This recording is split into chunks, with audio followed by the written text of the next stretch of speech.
అదిరన్ సంచ మహేశ్వరంకి అతి సమీపంలో హెచ్ఎండిఏ అప్రూవ్డ్ విల్లా ప్లాట్లు ఈఎంఐ మరియు బ్యాంక్ లోన్ సౌకర్యం అందుబాటులో.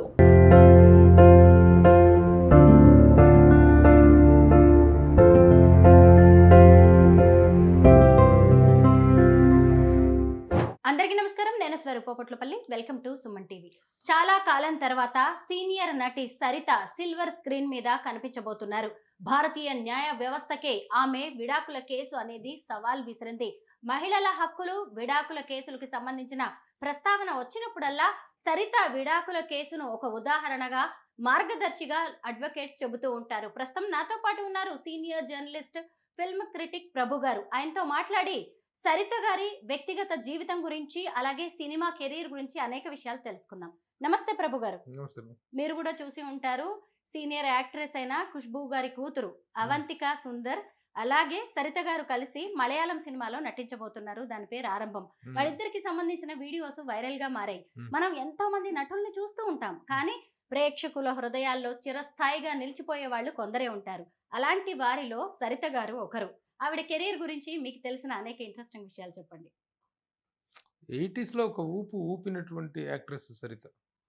అంటే యాక్చువల్‌గా మొదట్లో ఒక చిన్న సినిమాలో చేసింది. తర్వాత బాలచంద్ర గారి 1977లో కె. బాలచంద్ర గారి దర్శకత్వంలో వచ్చినటువంటి మరో చరిత్రతో ఒక చరిత్ర సృష్టించింది ఆవిడ.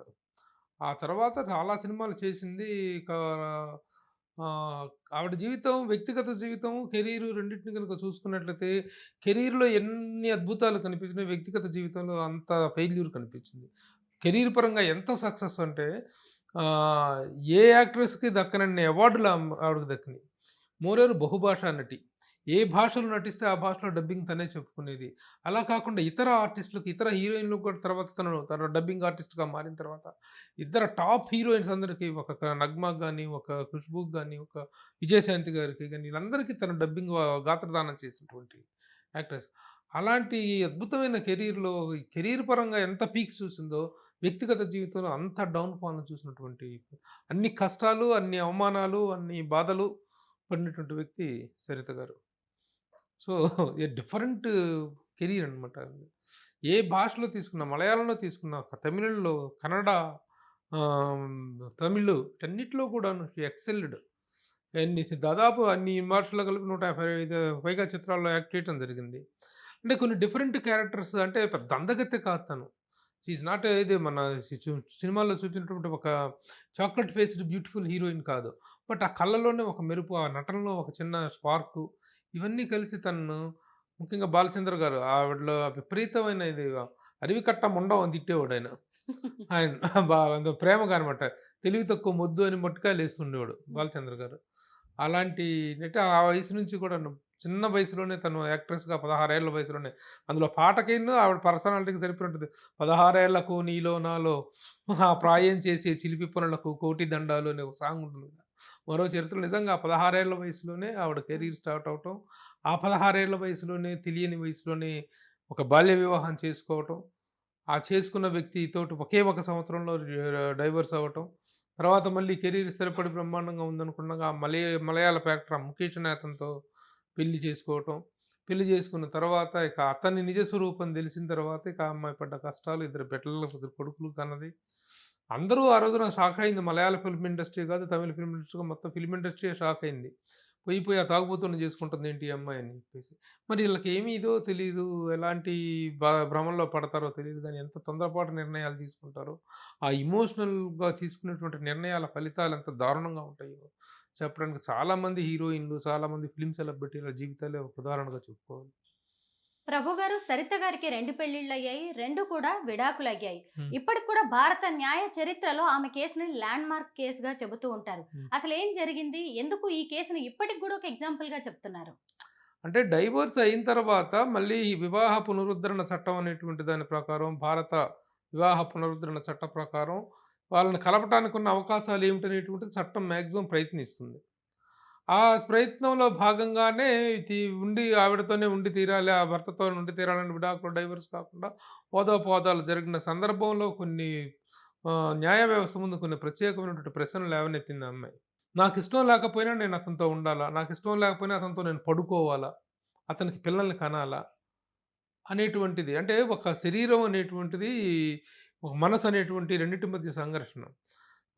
ఆ ఇదిలో నిజంగా భార్యాభర్తల మధ్య అనురాగం, ఆ దాంపత్యం అనేటువంటిది అనురాగపూరితంగాను, పరస్పర ప్రేమాభిమానాలతో జరిగేటువంటిదే సెక్స్ అవుతుంది. అది అలా జరిగేటువంటిదే కాపురం అవుతుంది తప్ప, బలాత్కారంగా చేసేటువంటిది ఏది కూడాను కాదు. అలా అనేటప్పుడు నన్ను బలాత్కారంగా అతనితో కాపురం ఎలా చేయమంటారు?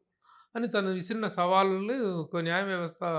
అయితే వివాహ చట్టంలో వచ్చేసి సెక్షన్ 24 ప్రకారం వచ్చేసేసి సెక్షన్ 24 ఆఫ్ ద కాన్స్టిట్యూషన్ అనేటువంటిది వివాహ వ్యవస్థను పునరుద్ధరించుకోవాల్సిన అవసరం ఉంది. భారత వివాహ వ్యవస్థ అనేటువంటిది ఒక మహోత్కృష్టమైనటువంటి వ్యవస్థ కాబట్టి అనేటువంటిది సెక్షన్ 24 చెప్తుంటే, but it is differing with the articles 21 and article 14. Article 21 ఏం చెప్తుంది మనకి?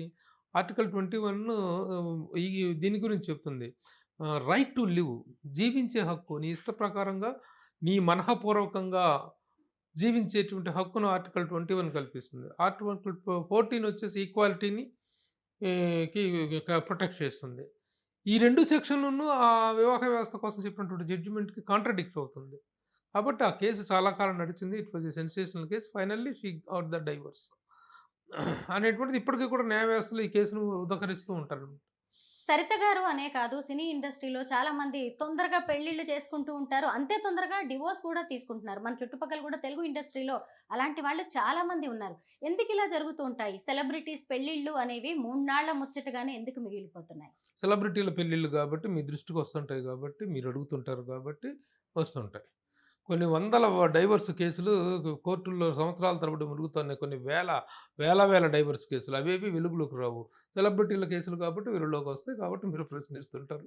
వాటికి సమాధానం చెప్పాల్సిన పరిస్థితి ఏర్పడుతుంది. యాక్చువల్‌గా చాలామంది సెలబ్రిటీలకి ఏమిటంటే జీవితంలో సెలబ్రిటీస్ ముఖ్యంగా ఈ హీరోయిన్స్ విషయానికొచ్చినట్టయితే హీరోయిన్స్ ఏజ్ గ్రూప్ ఏంటంటే 18-20, 16, 15, 16, 18 ఈళ్ళందరూ కూడాను. సరిత 16 ఇయర్స్‌లో ఇదయ్యారు.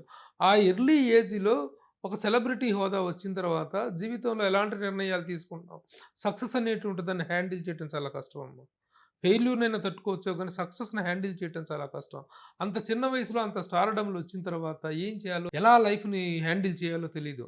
'డింపుల్ కపాడియా' అండ్ మన 'రాజేష్ ఖన్నా'. ఎక్కడ 'రాజేష్ ఖన్నా', ఎక్కడ 'డింపుల్ కపాడియా'. ఆ 'బాబీ' సినిమా సక్సెస్ అవ్వటంతోటి ఆ అమ్మాయి అతనితోటి ఇదవ్వటం. అంటే దానికంటే ముందే అయినట్టుగుంది వాళ్ళిద్దరిది కూడాను. అదే చెప్తున్నా 'రాజేష్ ఖన్నా' లాంటి సెలబ్రిటీ తనని ఇష్టపడ్డాడనేటువంటిది అబ్బో! అప్పుడు చాలా పెద్ద మ్యాటర్ అయిపోయింది. 'రాజేష్ ఖన్నా' అంటే ఆ రోజునేంటి? ఆ వయసులో తీసుకున్న నిర్ణయాలు. అలాగే వీళ్ళకి గూడాను చిన్న వయసులో సక్సెస్ రావటంతో ఆ సక్సెస్‌ని ఎలా హ్యాండిల్ చేసుకోవాలో, లైఫ్‌ని ఎలా డిజైన్ చేసుకోవాలో అవగాహన లేకపోవటం వల్ల వచ్చేటువంటి పొరపాట్లు ఇవి ఎక్కువగా.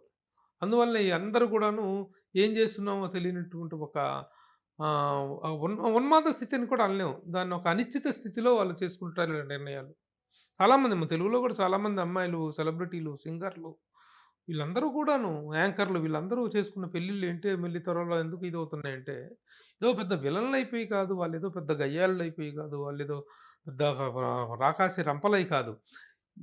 జీవితం పట్ల అవగాహన లేని వయసులో తీసుకున్న నిర్ణయాల తాలూకు ఫలితాలు అలా వస్తూ ఉంటాయి. అంటే రంగుల ప్రపంచం కూడా వారిని అలా అట్రాక్ట్ చేస్తూ ఉంటుందేమో. ఈ రంగుల ప్రపంచానికి వాళ్ళ వ్యక్తిగత జీవితానికి సంబంధం లేదు. చెప్తున్నా కదా! రంగుల ప్రపంచంలో వచ్చినటువంటి సక్సెస్‌ని హ్యాండిల్ చేయలేకపోయినటువంటి పరిస్థితుల కారణంగా.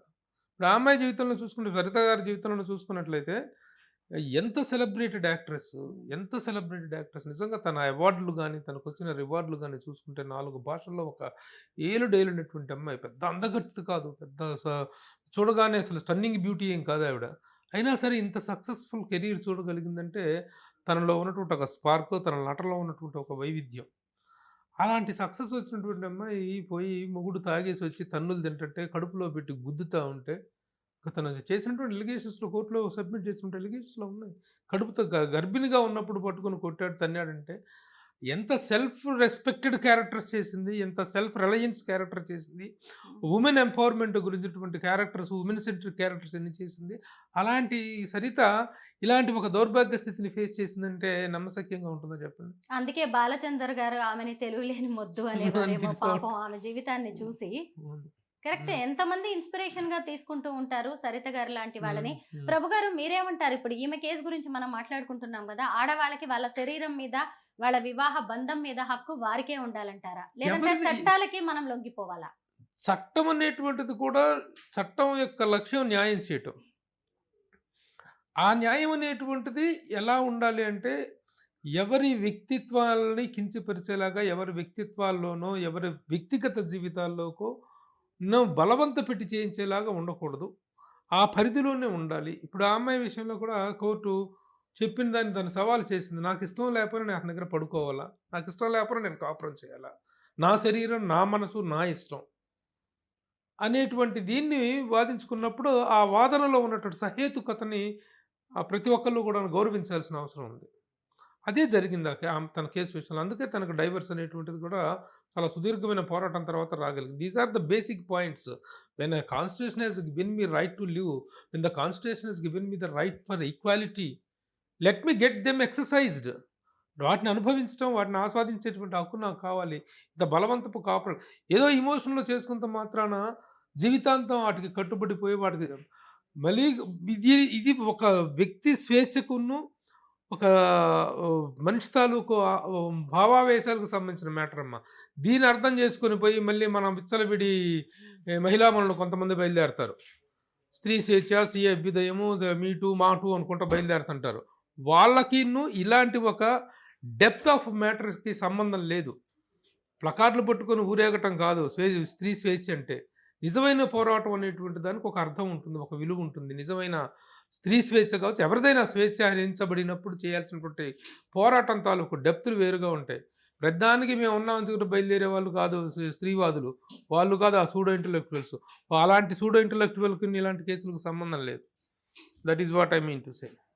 2003లో ఆమె లాస్ట్ మూవీలో యాక్ట్ చేశారు. ఆ తర్వాత 2 డికేడ్స్ తర్వాత ఇప్పుడు ఆవిడ మళ్ళీ యాక్ట్ చేస్తున్నారు. అది కూడా 'ఖుష్బూ' కూతురు అవంతిక సుందర్. అసలు కేరళ సినిమాలు అంటేనే అద్భుతంగా ఉంటాయి. కంటెంట్‌తో వస్తూ ఉంటాయి. ఇప్పుడు ఈవిడ కూడా పవర్‌ఫుల్ రోల్‌లో యాక్ట్ చేయబోతున్నారు. మీరేమనుకుంటున్నారు? ఆ సినిమా ఎలా ఉండే అవకాశం ఉందంటారు? Wonderful actress. అందులో డౌటే ఉంది. ఎలాంటి పాత్ర. ముఖ్యంగా మన డైరెక్టర్ గుణశేఖర్‌కు ఇంత మంచి యాక్ట్రెస్‌లో అంత దారుణమైన విలన్ని ఎలా చూసాడో తెలీదు. 'అర్జున్' సినిమాలో నిజంగా భయం కలిపేటువంటి ఒక నెగెటివ్ క్యారెక్టర్ చేసింది తను. ఉంటారు అలాంటి ఆడవాళ్ళు కూడా ఉంటారు కదా! అనేటువంటి ఇదిగా చేసింది తను. ఏ క్యారెక్టర్ చేసినా తన పర్సనాలిటీ ఇప్పుడు చాలా ఇదిగా తయారైందండి.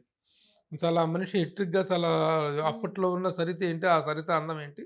సరే ఇక వయసు అనేటువంటి దాంట్లో మనం చేయగలిగింది కొంతమంది అదృష్టం, కొంతమంది ఇది. ఏమి తిన్నా తినకపోయినా ఒళ్ళొచ్చుద్ది కొంతమందికి. ముఖ్యంగా చాలా లేడీస్ వాళ్ళు ఎంత కష్టపడాల్సొస్తుందో ఒంటిని కంట్రోల్ చేసుకోవటం అందరికీ సాధ్యపడదు. అదే మలయాళంలో 'శోభన' అని ఒక హీరోయిన్ ఉంటుంది. అడ్డమైందంతా తినేసుద్ది. తిండి విషయంలో 'శోభన'ని మించినోళ్ళు ఎవరు లేరు. అయినా సరే ఎంత కూడా ఒళ్ళు రాదు. అందరూ హీరోయిన్‌లు ఆవిడ మీద పడి ఎంత బాగుంటారు ఆ! ఇప్పటికి కూడా. అందరూ హీరోయిన్‌లు ఆవిడని అంటారు. నీ నీ అదృష్టమే మాకింత తిన్నా కూడా చిన్న ఐస్ క్రీమ్ నోరారా ఒక ఐస్ క్రీమ్ తిందామన్నా, ఒక స్వీట్ తిందామన్నా లేదు పరిస్థితి ఉంటది. హ్మ్. కొంతమందికి పాపం సరితకి తను ఇలా కొంచెం మనిషి బాగా హెక్టిక్‌గా తయారైంది. అయినా సరే తన పర్సనాలిటీకి తగ్గ క్యారెక్టర్ రావటం లేదు. ఎందుకంటే ఒక సెలబ్రిటీ హోదాకి వెళ్ళిన తర్వాత ఆ క్యారెక్టర్ మాట్లాడుతుంది. ఇమేజ్ మాట్లాడుతుంది. అలాంటి క్యారెక్టర్స్‌తో చేస్తే మంచిదే వెల్కమ్. ఎనీ టైమ్ ఏ ఏజ్ అనే లిమిట్ అనేటువంటిది లేదేంది ఏదైనా ఉన్నట్టయితే రాజకీయాలు, సినిమాలు.